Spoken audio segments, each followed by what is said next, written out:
Hello, good evening, everybody, and welcome to the London region's first event of 2025. Happy New Year to you all. If that is still a thing this late in January, I'm sure it is for many. But yes, welcome. Thank you for joining us tonight. Delighted to have John Perez. John has got the intriguing title for his presentation today of Invisible Factors, or How I Was Hit by a Car That Wasn't There. So just prior to John introducing himself and letting us know how you can be hit by a car that wasn't there, couple of notes for you with regards to the branch. Just let me get these up. There we go. Committee had a meeting yesterday, and as well as today's event, we're organising events for February and March. More about that shortly. Just a couple of wider points as well. For those people using the website, just a little bit of advance warning. It's actually going to be down on Monday the 20th of January, as the Institute are connecting to the new CRM system. Only members will be available initially, but events and webinar integration is on its way shortly too. So that's a little bit of update on the website and what's happening. Just also a reminder about the Risk Excellence Awards. Closing date for the applications is the 3rd of February, so not that far away. And then tickets will be available for both the awards dinner and the 50th anniversary event, which will be on the 20th of May. They're going to be available shortly, so more information on that will be coming through as well. And finally, just a reminder about the Hummingbird Bursary. That's back and open for applications. Bursaries offered in partnership with L'Oreal, looking at promoting greater inclusivity in occupational health and safety. Applications for this will need to be in by the 22nd of January. If you know anybody who would consider applying. So they are the parish notes, if you like. It leaves me nothing else to do but to hand over to John and say, John, welcome, and over to you. Thank you, Greg. Thank you very much. So before I introduce myself, I just want to say thank you for coming, and I have to give you all a trigger warning. Somebody gets hurt in the course of this presentation. The good news is they're okay now. That somebody was me, and I'm fine. And I think always of the Nietzsche quote about what doesn't kill you can make you stronger. And I think in this case, I learned an awful lot and came out stronger. Although a lot of my friends call me JP, my name is John Perez. I'm introducing myself here as the IP, that person who appears in all of your incident reports and investigation reports. So in this case, I am the IP, but let's give a little bit more about myself. The presentation will move on. There we go. So yeah, as I said, my name is John Perez. I'm a fellow of IIRSM, and since last year, I'm also now a trustee. So I had the great honor of being voted in the AGM in December, and hope to do a bit more with that role. I'm also a chartered member of the Institute of Personnel in Development, and by background, I'm an engineer. So I've got this interesting history of being an engineer and an HR manager and an EHS manager and working in operations. And what you see in the picture, I was thinking how to, introduce myself professionally and personally, and what things have I achieved. The image on the left is a factory I was responsible for building for my previous employer in Hungary. So this is in the south of Hungary, and I was the overall project lead. So this is my rather large baby. It's the company was Givaudan, and a Swiss company, and this is now their biggest factory globally in terms of output. So that's something I'm extremely proud of. I left that company not last year, can't say that anymore, in 2023. And I'm now working as a freelance consultant. I specialize in safety culture, HOP, behavioral safety, and EHS strategy. From a personal point of view, I live in Switzerland, although I'm doing this webinar from the UK at the moment. I have 3 real children as opposed to this baby on the left. and I now have 4 grandchildren as well. So family things are developing. As a hobby, I used to be a very top level international athlete at ultramarathon. And the picture on the right is me at the end of the 2011 Commonwealth 24-hour running championship, which I won. And I can still say that I'm the reigning Commonwealth champion because that was the last one they did. So I'm hoping they never do another one, and I can say that for the rest of my life. No, I hope they do organise another one at some point. I'm easily bored, and last year, as part of my new lifestyle outside of the corporate world, I also had the time to sail across the Atlantic, and I did a webinar in December with some of my crewmates on the risk management associated with that. So I do like a challenge, and this challenge is about me, or this presentation is about the challenge of me riding my bike, sometimes very long distances. So the presentation, how I was seriously injured by a car that wasn't there. Now, I will explain what that means as we progress. The good news for some of you, and maybe bad news for some of you, is we're going to do an incident investigation.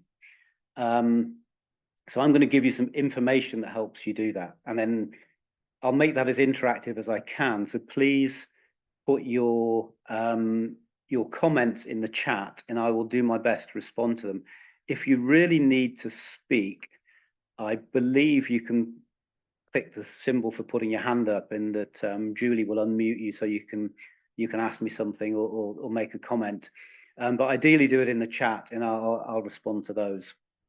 So I'm going to start with very little information. I'm going to give you some facts about the incident, and then we'll start to go through what happened, and then we'll get into what I think is the more interesting bit about the root causes and the background to this, and what the invisible factors were. Okay, so the date, it was November 2020, so that's more than 4 years ago. Now, it was early on a Sunday morning, around 8 a.m. I was 15 kilometers into a 65-kilometer bike ride. I was riding on a cycle path. I cycled into the road in front of a car. So I cycled into the road in front of a car, and I was hit side on. I think they call it T-boned. So I'll give you some more information. So the first thing, this is me on my bike, or with my bike, yeah, middle-aged man in Lycra, but that just gives you some context. Here's a little map of the overhead view from Google Maps of where this happened. So I was cycling in the direction of the yellow arrow along a cycle path. See, quite a wide cycle path. The red arrow was the direction of the car. As you can see from that picture, there is no car, so it was not there. And the red star is where the incident happened, where I was hit. Okay, same view with some labels, so maybe provides you with a bit more information. And you can see there are also pedestrians on the cycle path. So this is important. And there's a railway line, there's a footpath. You know, these things may be important. Then the view that as I saw it. So this is a photograph along the cycle path as I'm approaching the road, and you can see again where the car came from. So, any questions so far? I'm going to go through a few more things, but if there's any questions or comments, if you put them in the chat, and I will do my best to answer them, so that you have the information you need to do your investigation. So, question: what were the weather conditions? It was cold. This was early morning in November, but the sky was a bit like that. It was a clear blue sky, not windy, certainly not raining, but crisp, cold autumn morning. Any other questions?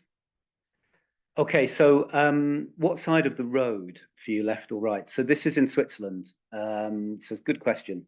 So I would be cycling on the right. On the cycle path, you see there are no markings as such, but it's still the convention that the cyclists, this is a two-way cycle path, and you cycle on the right. So the car would also be on the right side of the road. Anything else? I'll just give a few seconds before I move on, just in case there are other comments. Okay. Keep the questions or comments coming as they occur to you. Oops, sorry, so I just took the arrows away on that one. Also, was there a signage that a race was taking place? This wasn't a race. I was just out for a regular Sunday morning cycle. So this was not a race. The question though is, was there signage? It's an interesting question because as you can see here, I'm approaching a road and there was no sign to say there is a road ahead. It's quite interesting for the cars. On the road, there is a sign saying there is a cycle path coming up. On the cycle path, there's no sign saying there's a road coming up. So signage was not great, but it was not a race. And then someone said pedestrians share the space. Yes. So I think you can just about make out on the middle picture at the bottom. I don't know if you can see my cursor, but there's a blue sign, which is this symbol with a bike and pedestrians. As in the picture, were there items in the area behind the railway line? Yes. So there's a haulage company yard, and it's off the right of that picture at the bottom. So there were things there. What are the rows of boxes in white colour? Yeah, those are pallets stored in the yard of this company to the other side of the railway line. So there was no train coming. Someone's asked, were level crossing barriers or lights operational? So no, there was no train coming. The lights were not flashing. The barriers were not down, they were up. Have there been previous incidents at this area before? I do not know. Nothing I'm aware of. So yeah, I can't answer that one, I'm afraid. Did you perchance stop at the intersection to observe for a second? Now that's a great question because no, I didn't. I cycled straight in front of the car because I didn't realize there was a junction. I thought this was a cycle path that went across this field, and I just continued cycling down the cycle path. And we'll get into that in a little bit more detail. Greg asked, were you on target to break your 65K time record?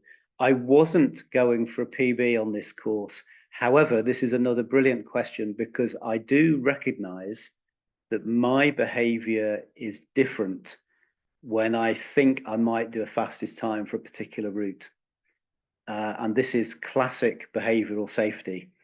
And I've really had to train myself and educate myself not to do that, to say it is not important. But I have found myself in the past, for example, sneaking through amber lights rather than stopping. And I realized I behave in a riskier way under those circumstances. I'm a very competitive person, as you can see from my athletics background. And I really have had to educate myself not to do that. Right, I'm going to move on, but I'll keep looking at the questions as they come in. So the consequences. So my original conclusion that the car wasn't there had to be revised because I was hit by something very solid. I was thrown through the air. You can see my helmet on the left. That was what happened to the helmet when I hit the road. Please wear a helmet when you're riding a bike. This saved my life. I'm convinced of it. I still hit the ground hard enough on my head that I got a compression fracture of one of my vertebrae. So I was very lucky that this was not more serious.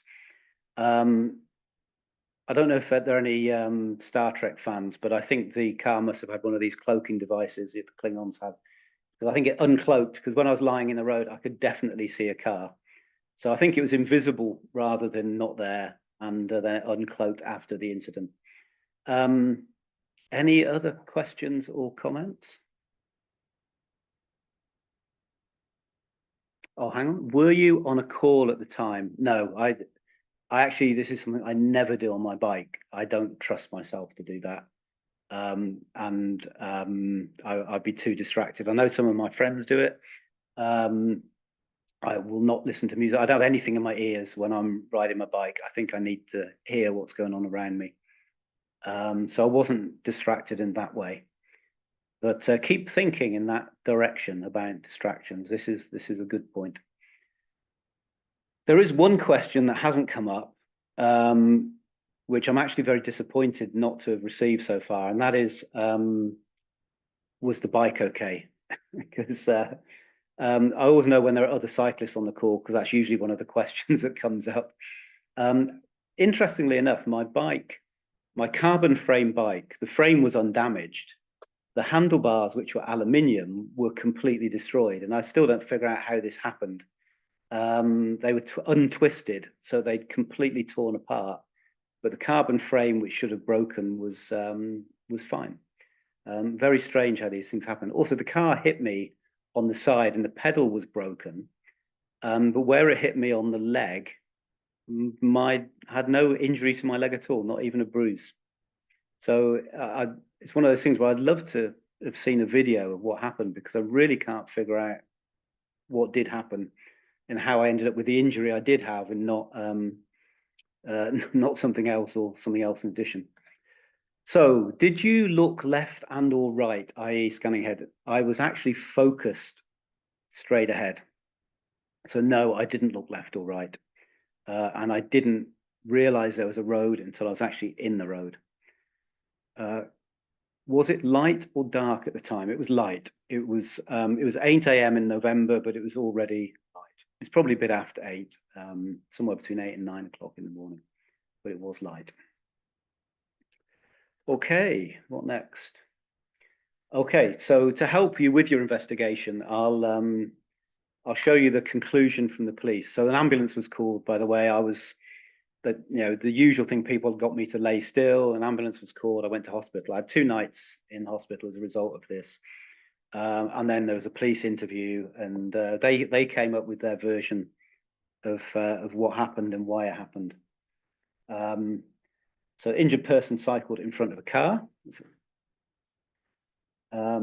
So yeah, I didn't tell them that the car was invisible. I didn't think that would be very helpful in terms of the interview. So I failed to stop at a stop line. There was a stop line, and we'll come back to the overhead view in a minute, and I'll point that out.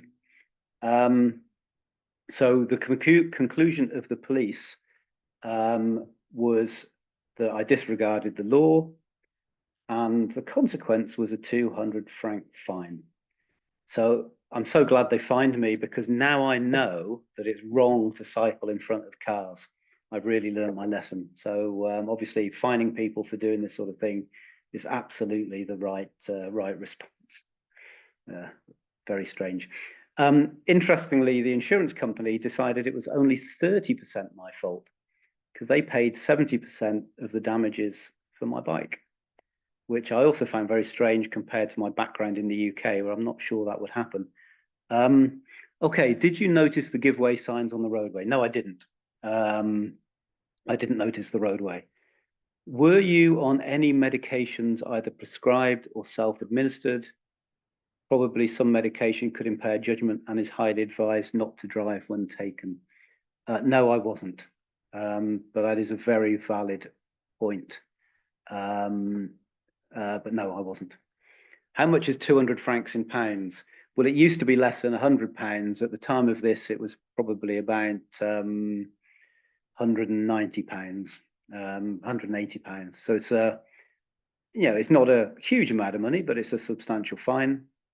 I think in Switzerland, it's actually more of an admin fee. If you call the police, you're going to get a fine, help pay their wages.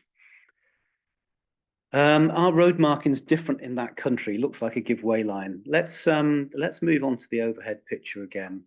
Oh no, sorry, I'll do that in a second. Let's have a look when we come to the overhead picture, but The road markings are mostly the same. And I'd been there already 10 years, so I know what the road markings look like. So it wasn't a misunderstanding. Okay, but let's look at an old style incident investigation that you might get in a company. Because I'm making a bit of fun of the police. I hope there's no police on the call, because I don't mean to make fun of them. They do a great job, but I wasn't very impressed with getting the fine. So old style analysis might come up with something like this. Didn't stop at the white line. This is the police version, so I need retraining. So it might not be a fine if it happened in a company, but I might need to be trained at what to do at the white line. And then I use these phrases that come from something called Safe Start that we used to have in a previous company I worked for. And they talk about eyes not on the task or mind not on the task. And interesting questions coming up around distractions and so on, because this is very much in line with these points. So now you might say you need some coaching, pay more attention. That comes up at work, doesn't it? Take more care, pay more attention.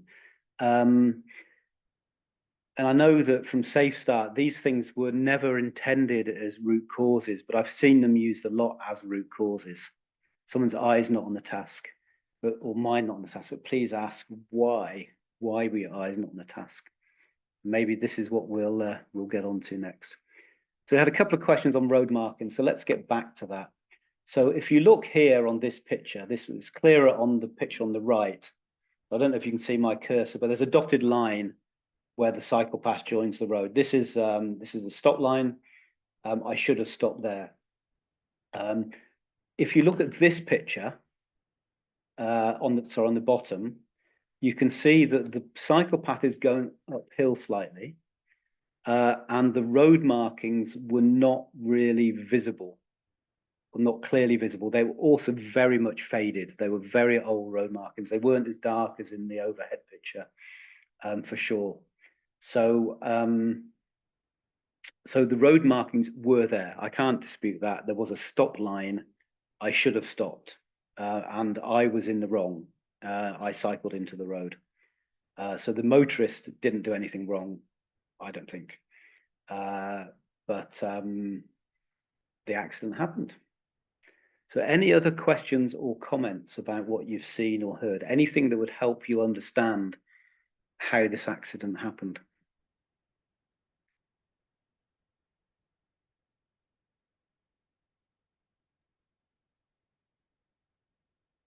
Okay, not getting any more comments. One thing I would draw your attention to, on the top right, I've indicated pedestrians and dogs. So if you look on the picture at the bottom, if you can imagine beyond that blue sign, there were two people there with their dogs. And, as typical, they're stood having a chat. The dog leads are stretched across the path. The dogs are there. They were some way down the path, but I was already focused beyond this junction. I was focused on those dogs, thinking there's some danger down there. I need to take care. But it actually took my attention away from what was right in front of me and down the path. Can anyone think of anything else that might be relevant to early morning on a November day with clear skies? Well, so I think I'm leading you there anyway. I'll give you the answer anyway, that low level sun, someone's put in the chat. So the sun was right in front of me. It was directly ahead. I was cycling kind of southeast. The sun was right in front of me. So when I say I saw the pedestrians and dogs, I saw the silhouette of the pedestrians and dogs. So the sun was a physical factor in this. It was partially obscuring my vision. And someone said, did any nearby CCTV cameras capture the event? No, there was no camera. I thought there might be one on the railway crossing, and I might get to see something, but there was nothing that caught it. But I think the pedestrians in the sun were two factors. So let's get on to the root cause analysis then. So this is one that I did based on my findings based on the physical factors. And I'm going to stress at this point the physical factors. which are the visible things, the very visible things. So eyes not on the task, that was the phrase I used before. So if you say my eyes were not on the task, why weren't my eyes on the task? It is a good question, but I didn't realize there was a road ahead. So that's why my eyes were not on that particular task of crossing the road safely, because I didn't realize the road was there. My attention was beyond the junction. As I said, I was looking at the pedestrians down the road, preparing to avoid a hazard further down the path, possible collision with pedestrians and dogs. And that was because there were people and dogs across the path. It is a shared path though. So again, if it's a shared cycle path, you need to take more care. But that was one of the routes down. So one of the root causes was the presence of other people on the path, but I should have allowed for that. Poor visibility, sun low in the sky, November morning early. It's probably something to be especially aware of. If you do a circular route to come back to your own home, at some point the sun is going to be directly in your eyes. But also at some point when it's ahead of you, if you're on a road, the traffic coming behind you might be blinded and they might not see you in the road. You could have someone drive into the back of you. Ironically, at this particular place, I normally cycle on the road through the small town because I prefer it. This was the first time I ever used this cycle path. I thought it would be safer. So it's kind of ironic that then something bad happened. So Sarah has asked, how fast do you estimate you were going at this point? I think I was doing about 20 kilometers an hour. Might have been slightly faster than that. Oh, got to do miles now, haven't I? So probably 13, 14 miles an hour, something like that.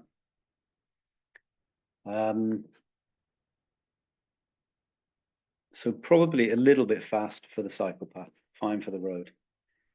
I'd say one of the other physical factors with the layout was not good. I mean, if you go back to that picture, there was a railway line on the right. It was slightly uphill.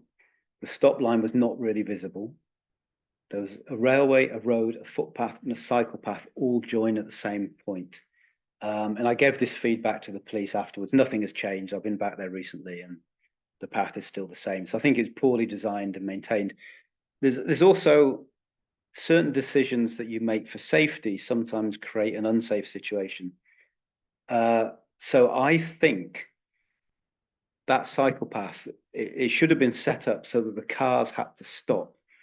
But of course, if the cars had to stop, they would stop on the railway crossing, which would create a hazard, a potential hazard, because you've got to stop the vehicle on a railway line. So I think they've designed it this way to avoid traffic stopping on the railway line. So, so a decision that creates safety in one way makes things less safe in another way. Although the speed limit was only 30 kilometers an hour there, about 20 miles an hour. So for the cars, so they do force them to slow down.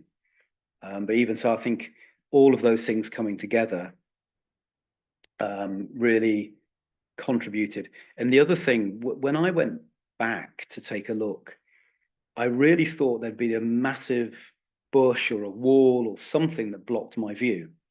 And I'm just going to go back to the previous slide, this one.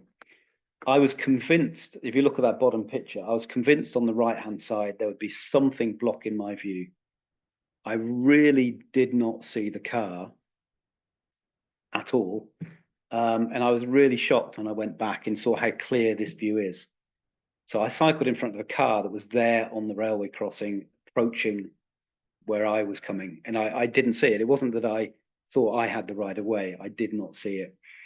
And I also think that the railway line somehow gave a message to my brain that was, nothing can come from the right-hand side. There's a railway line.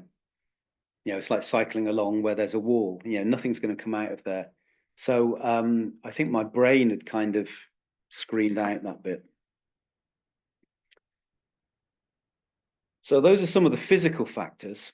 But what the reason for the heading for this presentation and why I wanted to tell a personal story, but bring this back to work, is about the invisible factors. And this is where I want to get into mind, not on the task. And I think this is much more important than the physical things we've just looked at in this case.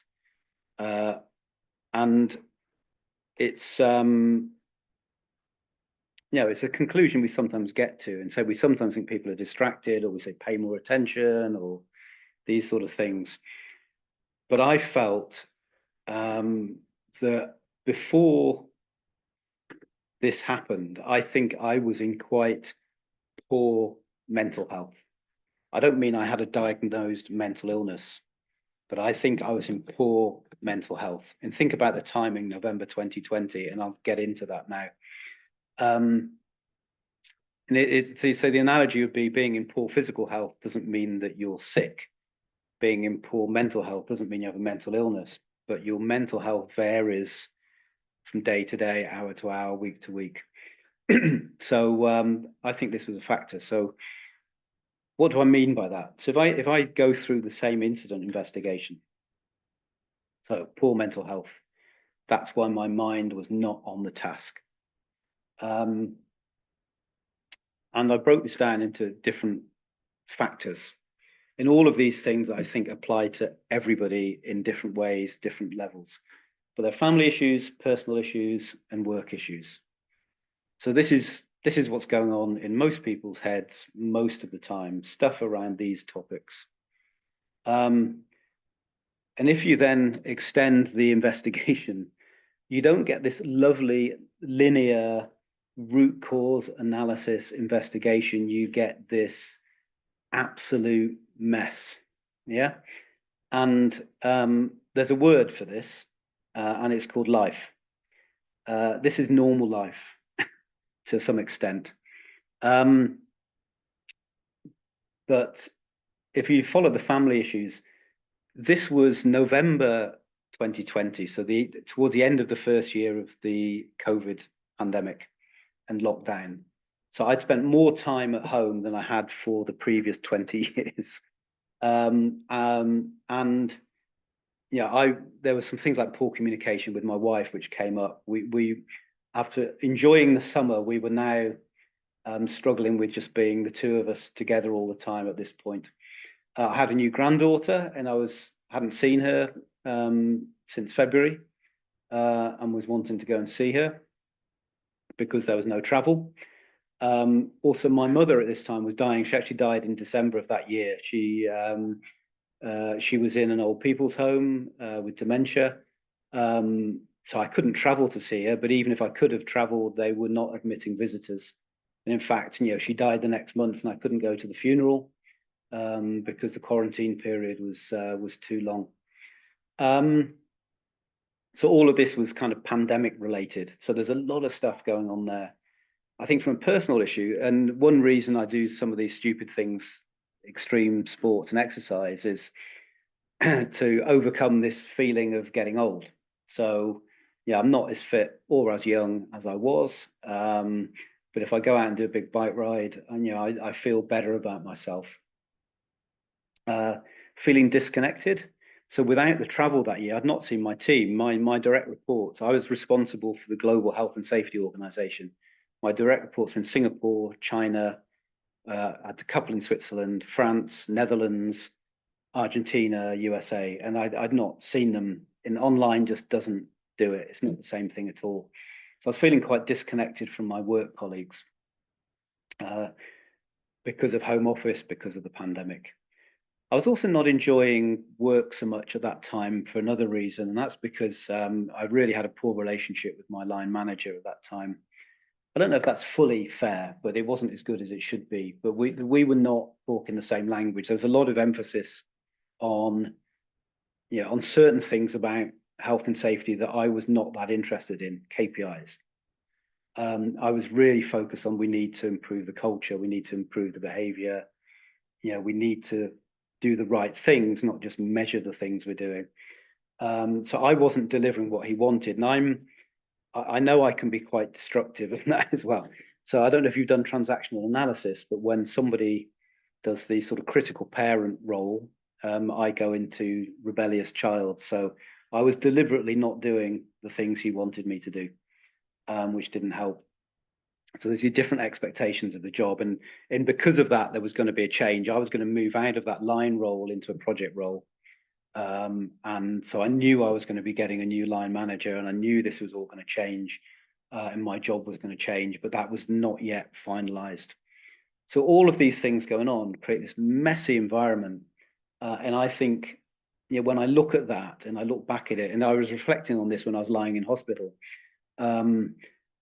I don't think I should have been on my bike that day, that morning. I think that was a bad decision to go out on my bike, and I'm much more aware of it now in terms of thinking about what I should or shouldn't do, not just based on my physical state, but on my mental state.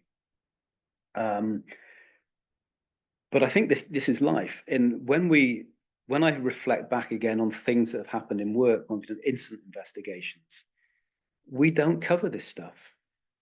Not very well. We haven't looked into what's going on in people's lives and why they have incidents. We jump on the physical things because they're easy, but we need to think a lot more about the health and well-being of our employees and what else is going on in their heads and in their lives that have an impact. So I really think this has a big impact on incidents. I'm not talking now about health and well-being for the sake of health and well-being. I'm talking about a particular aspect, which is poor mental health, which can be a root cause of incidents. Just to get slightly distracted back on the previous point, someone else, sorry, I've just realized there's another point in there about could the car driver have seen any of you? I was in full view of the car. So yeah, they saw me, but and they weren't on the phone. I don't think they were distracted, but they weren't expecting me to cycle straight into the road. They were expecting me to stop.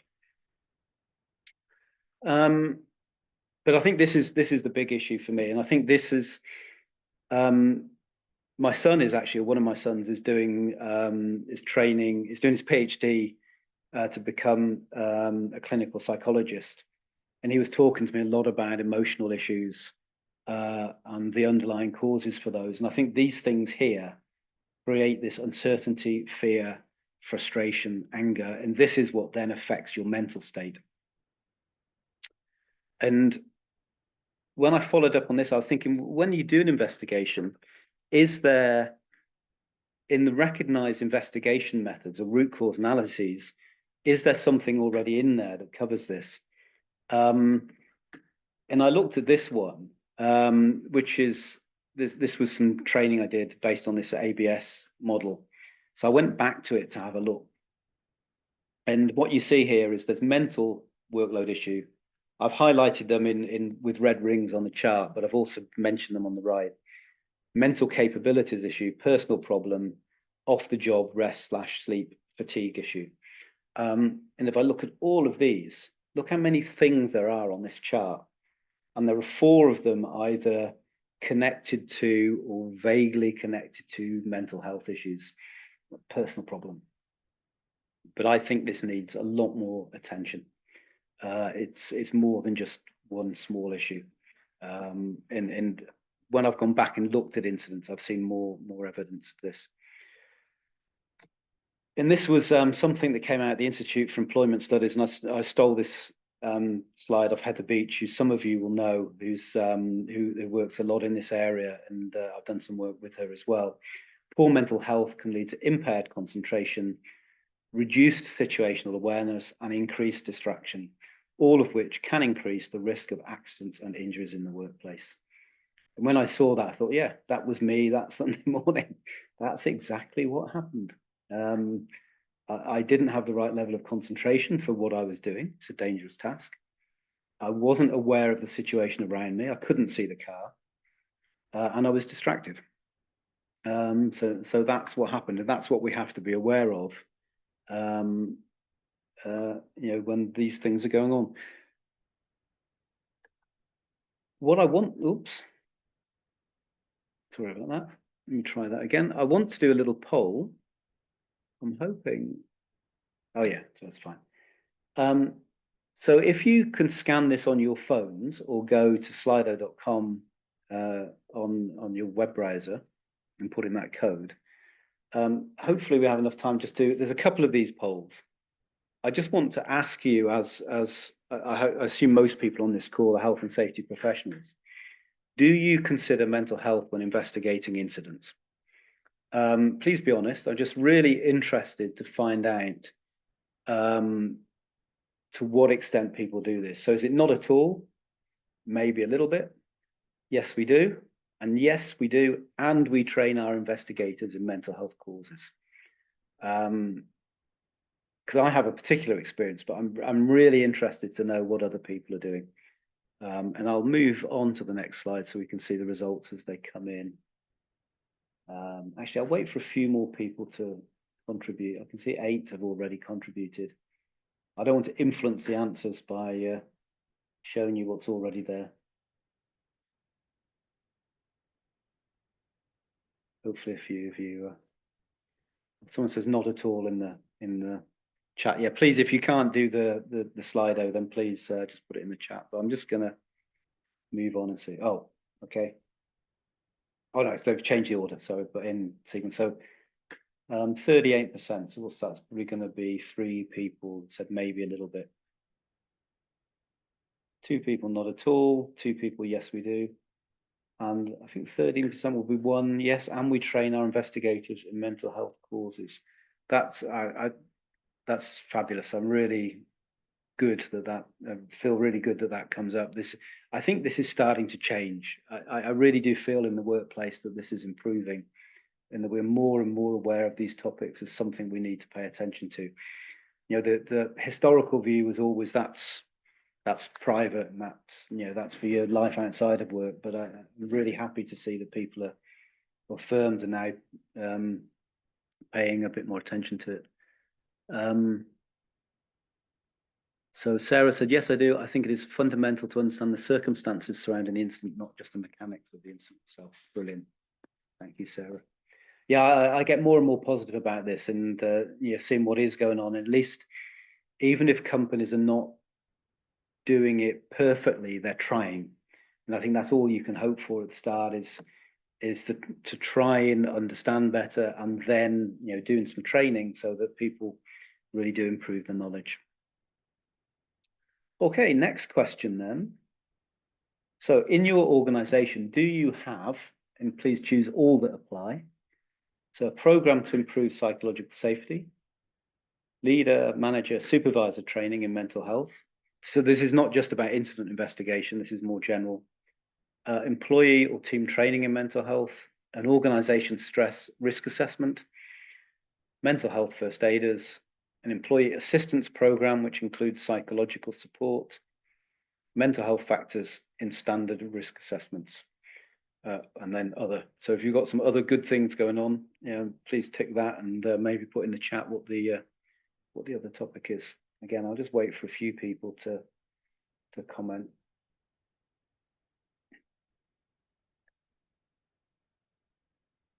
It's maybe going to take a little bit longer because of there's a bit more to think about here. But I'll just give it a second. And again, if people want to put anything in the chat, please do so.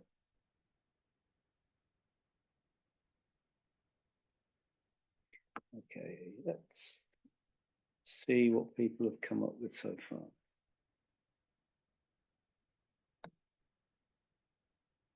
Okay, so some good training going on. It's good to see.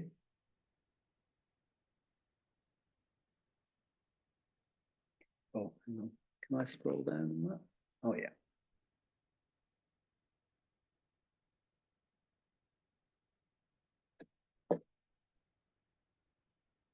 Maybe just give it a few more seconds. Let's see what's in the chat.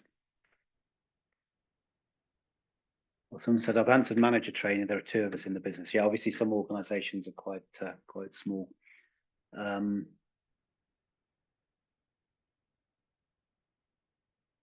Okay, but there's some good things going on. And yeah, that really makes me feel positive about what's happening at the moment. And I'm gonna, just conscious of the time as well, maybe need some time for questions at the end, but let me just go on to It's not really feedback, but let's compare it to some of the things, some of the options here. What did I want to say on this? I was going to say leadership training, I think is a very good place to start. So I mentioned Heather already. She wrote a very good book called I'm a Manager, Not a Shrink. And we're not expecting our leaders to be psychologists, but they need to be able to spot what's going on. They need to be able to engage with employees. So, I think this is a very good area to start on that leader training. The top one there, psychological safety, it's really difficult. But we do know in general from safety, but also on this topic, it's important that people are able to speak up and able to talk about these things, talk about unsafe situations, talk about problems they're experiencing. So this is very easy to say, very difficult to achieve, but some of these other things will help.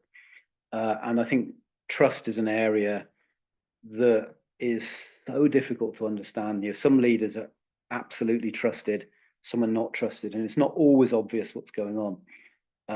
But I think doing some work in this area where you can create an environment where people are able to, and the phrase we hear a lot is bring the whole self to work, and I think that helps. But be able to speak up, be able to contribute, and they say there's some very good books on this topic as well that you can dig into. Someone has said my organisation has an employee assessment program, might be an assistance program, supporting employees. We have a whole month dedicated for mental health programs targeted to all employees. That's from Pearson Sabler. It's great to hear. I'm hearing that more and more. So I think a lot of companies are now very progressive. On the other things, the employee training, also just helping people spot differences in behavior with their colleagues, or be able to say, is there something wrong? Can I help? And again, not to try and fix them. It's not being a psychologist, but to point them in the right direction for some help. And that's also where mental health first aiders come in. And I helped introduce that in my last company as well. It's not the be all and end all. And I know there are different views on this MHFA role, but for me, it was just really positive having a growing group of people who, one, have a bit of knowledge and a few tools, but also who can talk to each other about what's going on and support each other and help each other. So I'm a real advocate for this. Don't expect too much. And you're not training them as psychiatrists or therapists. It's just raising awareness, and it helps in creating a support group. The EAP, I'll come on to how I use that. So I think these things are probably underused, but can be extremely valuable. And many companies have these now, and I had a very positive experience. And the stress risk assessment is the workplace bit that can lead to poor mental health is often stress related. And obviously stress is a very complex topic about how that's caused. But doing that stress risk assessment for the organization can really help identify hotspots where you might need to pay some attention. Yeah, and then the classic risk assessment, maybe you could just include that when you're thinking about the risk. What if the person doing the job was in this frame of mind? What could happen? And that can help you do those risk assessments. So there's a few things that you can do there. Caroline says COVID has affected a lot of people's mental health. I think so. Is this improvement as a result of COVID pandemic? A lot of people now talk, they say BC, before COVID. And I think there is that there was something that seemed to change around that time. I don't know. I think things were already moving in that direction. I think COVID provided a focus that then changed quite a number of things. And certain things were, we did a whole program. I've mentioned Heather a couple of times. The reason I started working with her was during COVID, we got her to do a train the trainer in healthy home working, we called it, to try and help people stay connected, do the physical things, when they were no longer going to work and walking around the workplace and having cups of coffee with people. What could you do to stay healthy? So I think COVID did trigger a number of these things which have then developed, but I think that trend was already there. It maybe just provided a bit more focus. And I think a lot of people also started thinking more about their own health and what they wanted to do. So yeah, definitely a factor. Yeah, and stress causes or makes a lot of physical health issues worse, absolutely. The brain and the body are connected. The brain controls the body affects the brain. For me, it's kind of obvious the two things are connected, but it's not obvious to everybody. So a friend of mine trained as a psychiatrist, and his speciality was combined physical and mental problems. Yeah, if you are stressed, you can get sick, even if you're not, even if you don't have the virus or the whatever it is that causes that illness, you can have the symptoms because you're stressed. So it is absolutely connected. I think if we can work in this area and give people a more positive experience at work, it's only going to help. Okay, so when incidents do occur, so if the worst thing happens, and how leaders respond to incidents is absolutely critical.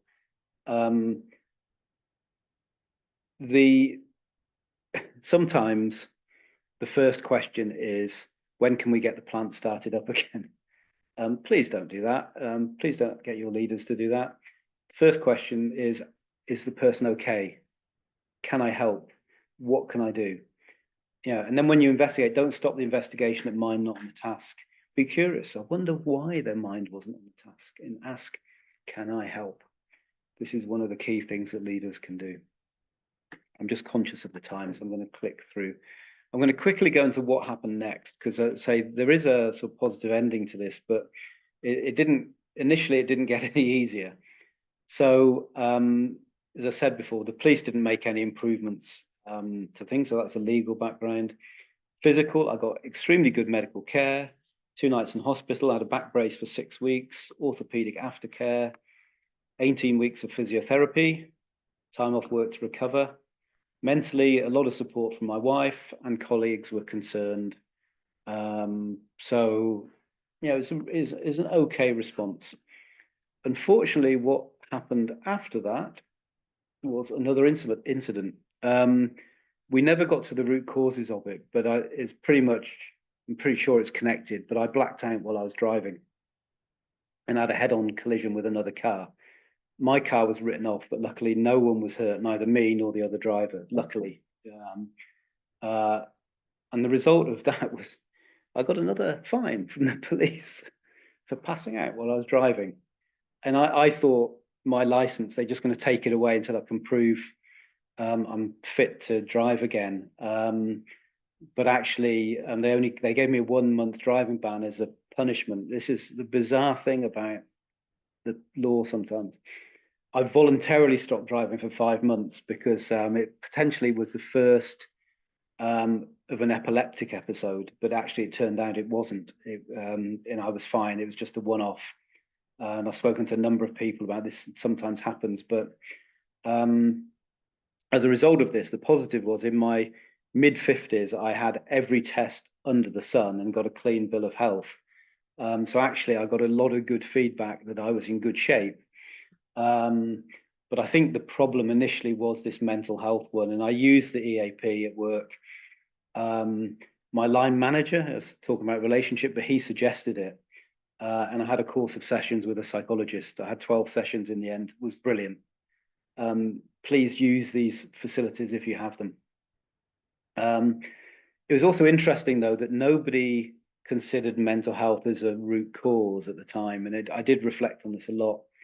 But they considered the mental health aspects afterwards, that this might have caused me problems that I needed to see a psychologist about. But I think it was the other way around. It did knock my confidence, not just about riding the bike, because someone has said, Greg has said, how long before you got back on your bike? I was actually quite quickly back on the bike. It's not the sort of thing that really stops me. I'm a bit more jumpy when I hear screecher brakes or a car horn, but it doesn't normally bother me that much. But I did find my confidence in general was lower about all sorts of things, which was interesting, that it wasn't just about riding the bike, it was overall less confident. So, oh, sorry, this is in the wrong place. So yeah, so please do consider mental health, as a lot of you are, and please do something about it. So it's a little bit rushed at the end because I'm conscious of the time, but I hope you enjoyed the presentation. I don't know if I'm looking at the chat, but I'm not seeing the Q&A, so I don't know if there are other questions. But in the last few minutes, if anybody does have any questions, please ask them. But thank you for your interaction so far. That's been brilliant. I've loved all the comments in the chat.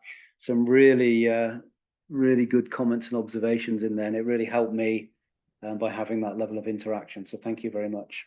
And this is how you can get in touch with me if you do want to talk to me afterwards, or get in touch. Brilliant, John. Thank you very much. That was excellent. I have in looking through that and seeing the responses, I think what we are seeing, and it's very welcome, is actually that everybody talks about the Health and Safety at Work Act, but it's about, I think the first line talks about health, safety and welfare. And I think particularly with that last word, we're seeing an awful lot more of it now being adopted by organisations in not just looking at physical safety, but in looking at physical and mental health too. Yeah,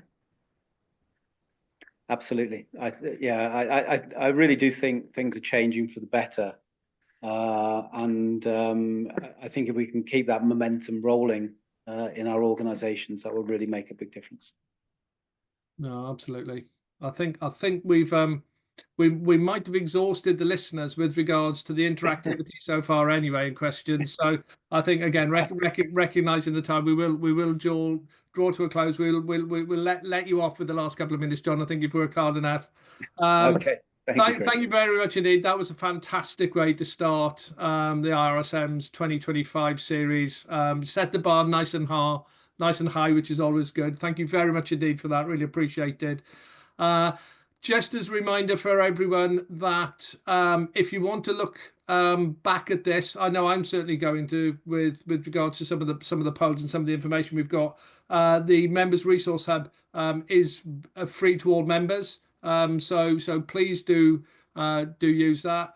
And finally, I'd just like to say thanks again to the London Region Committee, who without this, none of this would be possible.